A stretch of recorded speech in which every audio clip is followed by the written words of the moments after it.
L'océan a recouvert les continents, les gratte-ciels, les déserts et les rizières. Tout n'est plus qu'une immense bulle d'eau. Un horizon aquatique que seules les montagnes du passé viennent transpercer.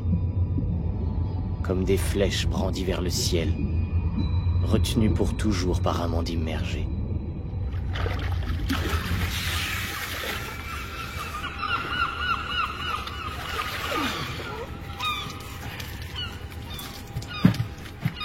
Nous vivons tous accrochés les uns aux autres comme des naufragés à leur radeau. Ce vaste bidonville sur l'eau, nous l'appelons le territoire. Les chalutiers y côtoient des paquebots, de vieilles gabarres, des voiliers immobiles. Les pontons forment les rues mouvantes de cette ville à la dérive. Les gamins, on pas un peu de viande dans ta besace? Désolé Antoine, c'est pas pour aujourd'hui. Hein. Ah, même pas une petite boîte de cassoulet, un petit salé, un confit de canard, je sais pas, tout ce que tu veux. Sauf du goéland? Oui, sauf du goéland, j'en peux plus du goéland. Il n'y a qu'à manger les plantes que tu fais pousser. Les plantes, c'est pas pour l'estomac, c'est pour les poumons. Qu'est-ce que vous allez devenir si je commence à faire pousser des patates? Moi j'y vais Antoine. Et t'inquiète, je t'oublie pas. Merci gamin.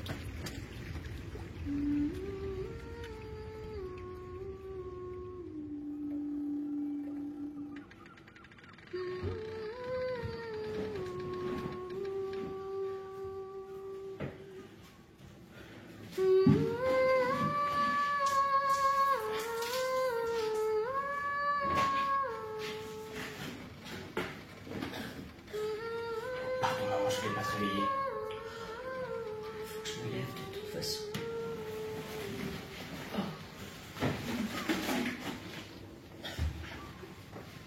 Je t'ai trouvé quelques bricoles. Je suis tombé sur une pharmacie en remontant. Évidemment, elle était vide. Marin, j'ai pas besoin de médicaments. Tu sais ce qui me ferait du bien? Un bisou.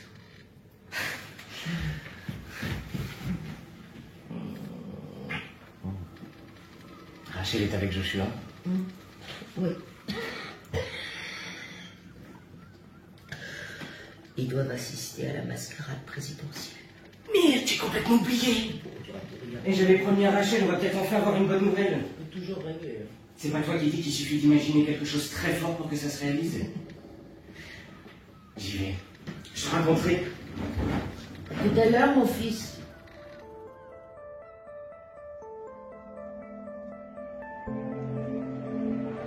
La tempête a fait des ravages sur le territoire. Je voulais une nouvelle fois saluer votre courage et votre résistance face à cette catastrophe naturelle. Vous l'avez constaté, mon gouvernement a fait le nécessaire pour vous aider à reconstruire vos foyers.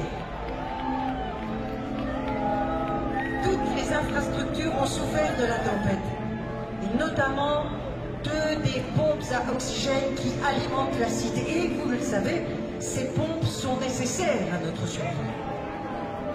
Et donc nous continuons à tout mettre en œuvre pour les rendre plus performantes. L'objectif est clair. Pour l'ensemble de mon gouvernement, vous accueillir tous au sein de la cité. Malheureusement, ces récents imprévus ont donné un terrible coup de frein à nos projets. Maman, qu'est-ce que tu fais? J'ai loupé quoi? La merde en boîte. Il est colère. Ça nous fait un pataquès depuis des jours pour annoncer ce putain de discours. Ça nous balance ces gorilles armés sur la tronche quand on lève le petit doigt. Ça nous baratine sur notre incroyable force de survie. Bref, ça se fout royalement de notre gueule. C'était prévu d'avance, Joshua. Aujourd'hui, j'en appelle donc à la solidarité de tous pour réparer ce matériel vital. En tant que citadine, j'ai conscience de vous demander un effort. La vie ici est éprouvante pour tous, la pollution atmosphérique est importante, bien que nous avons pu constater sa réduction progressive. Mais en tant que présidente des deux mondes, je tiens à vous rappeler que j'œuvre chaque jour pour que la cité soit en mesure de tous nous accueillir. Mensonge! Et je sais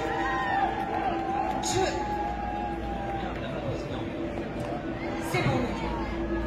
Et je sais combien vos espérances sont grandes. C'est pourquoi les volontaires qui répareront les pompes à oxygène recevront en contrepartie des médicaments ainsi que des soins respiratoires pour eux et pour leurs proches. On n'est pas vos esclaves. S'il vous plaît, écoutez-moi. S'il vous plaît, nous voulons tous la même chose. Depuis des années, nous menons des travaux d'agrandissement de la cité. On n'en peut plus de vos promesses. On agonise ici, vous entendez? On agonise. Et pendant ce temps-là, vous êtes planqués dans votre cité sous-marine à nous priver du peu d'oxygène qu'il nous reste. Allez-y, lâchez les chiens, c'est tout ce que vous savez faire. Joshua, vous parlez là. On va se faire embarquer par les SP.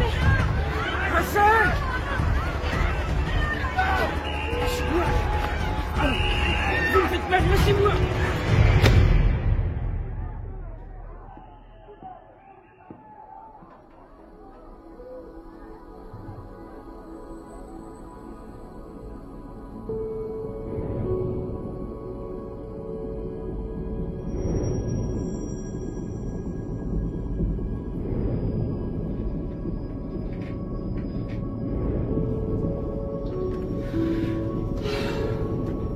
Non, ça n'aurait pas dû se passer comme ça. Quelle bande de brutes. SIP, section, intervention et protection. Protection? Ah, ils vont m'entendre. Ils n'avaient aucun droit de vous toucher, encore moins de vous assommer.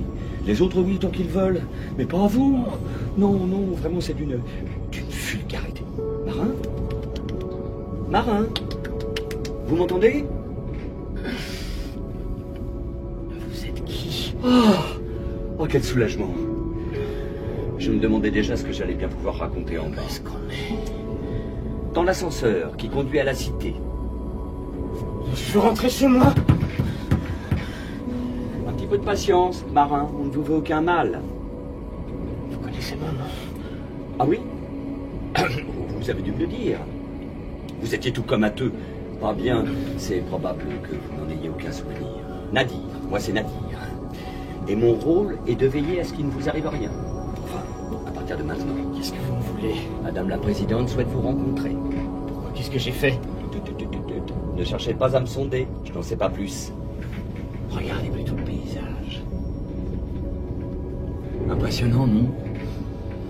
J'ai beau connaître la cité par cœur, ça me fait toujours quelque chose de la voir d'ici. Vous voyez au fond là-bas? Ce sont les quais. Poissons, métaux, roches, on y trouve tout. C'est un vrai bazar. Marin, c'est par ici que ça se passe. Qu'est-ce que j'en ai à foutre de vos quais? Vous êtes têtu? Je vous laisse regarder avec vos oreilles alors.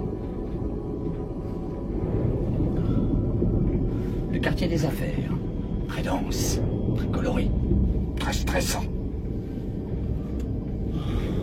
Le chantier d'agrandissement de la cité. Ah, tiens, ça vous intéresse. On passe au quartier résidentiel. Je l'appelle la grappe de raisin. Bon, tout le monde l'appelle comme ça. Mais c'est vrai que tous ces sous-marins reliés les uns aux autres, ça ressemble à une grosse grappe de raisin. Résidence. Nous sommes déjà arrivés. Le temps passe si vite en ma compagnie. Bonjour et bienvenue.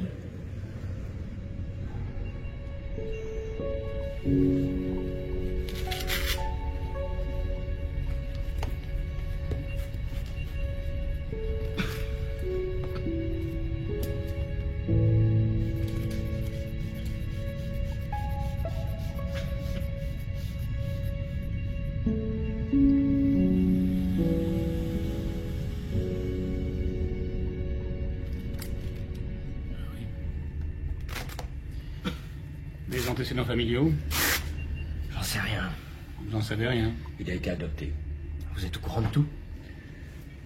C'est mon petit doigt qui m'a dit. Bon. Il va falloir changer vos habitudes, jeune homme. Plus de sport, manger sain et surtout arrêter de fumer. Vous avez les poumons dans un état... Docteur, le jeune homme ne fume pas. Il vient de la surface. Ah d'accord. Fallait le dire tout de suite. On va le requinquer, le petit. Je vais rien faire du tout, je vais rentrer chez moi. Ah, qu'est-ce que vous m'avez fait au bras, là? Je vous ai injecté une puce. Une toute petite puce, microscopique. Elle vous permet d'aller et venir dans la cité. Tous les citadins en portent une. J'en veux pas de votre puce, retirez-moi ça. À ça, jeune homme, il va falloir vous y faire. On m'a formé pour les mettre, pas pour les retirer. J'ai jamais dit que j'étais d'accord. Il commence à me courir, celui-là. Bon, voilà. Je vais vous prescrire de quoi soulager vos poumons. Par contre, pour la crise d'adolescence, il n'y a pas encore de traitement. Hein. Va falloir serrer les dents.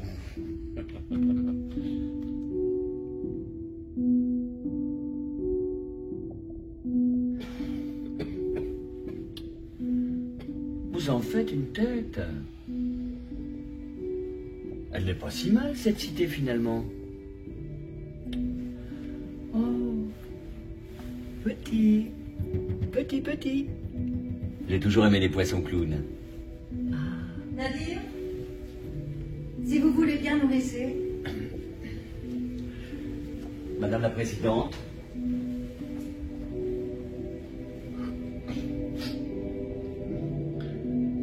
J'aime beaucoup la vue qu'on a de cet endroit. Parfois, la roche se met à briller comme le ciel de nuit d'été.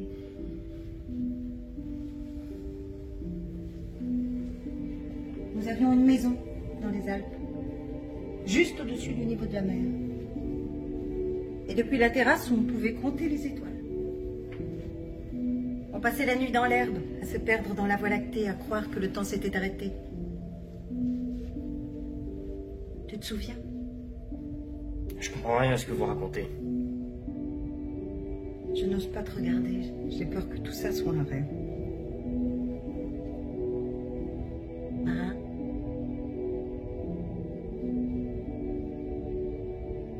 Tu es mon fils? Quoi? Il y a 12 ans, ils t'ont arraché à moi. Nous allions embarquer dans la cité et des terroristes avaient appris que nous n'étions qu'une poignée à avoir été choisis pour vivre ici. Ils t'ont enlevé pour réclamer une rançon. J'étais la femme du président. Quel enfant avait plus de valeur que le fils du président? Laissez-moi partir. Marin, écoute-moi. Ils t'ont arraché à moi. Ils t'ont tué pendant 12 ans. Mais j'étais tout de suite reconnue parmi la foule. Le peuple se révoltait, moi je ne voyais que toi. Je veux m'en aller. Marin, juste. J'aimerais passer un peu de temps avec toi. Je ne veux rien t'imposer, je veux juste te montrer quelques photos. Essayer de raviver tes souvenirs. Laissez-moi partir, je vais rentrer chez moi. Nadir? Oui. Vous pouvez raccompagner Marin? Bien sûr, Madame la Présidente. Marin? Tu aimes toujours les étoiles? Tout le monde aime les étoiles.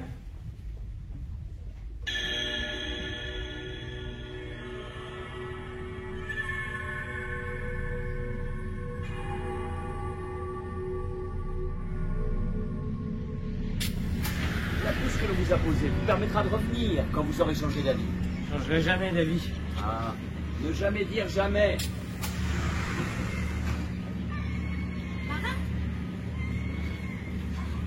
Petit frère, ça va? T'as mal quelque part? Qu'est-ce qu'ils t'ont fait? Ça va, tout va bien. Oh, qu'est-ce que je suis contente de te voir. Viens, maman se fait un son d'encre.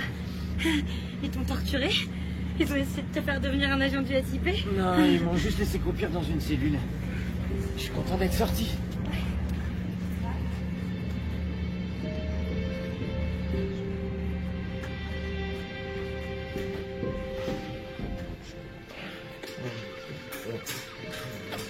Ah, tu m'étouffes.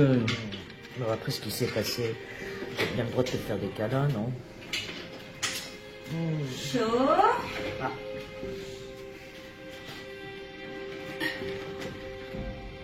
Bah, Marin?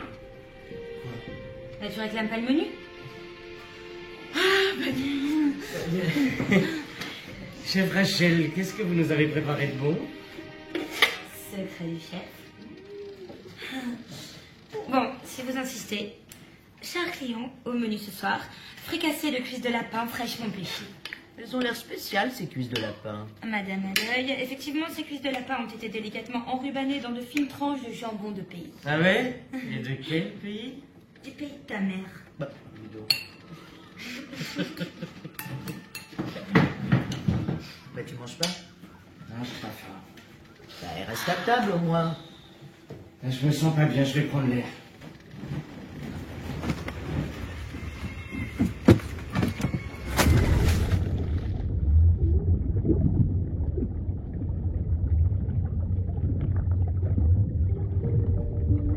Si je lève la tête, je vois les silhouettes de la surface, leurs contours qui dansent, les visages anonymes, leur silence.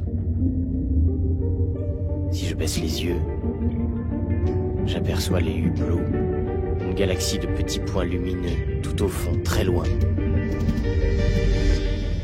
Est-ce que je peux tenir ainsi en équilibre entre deux eaux ?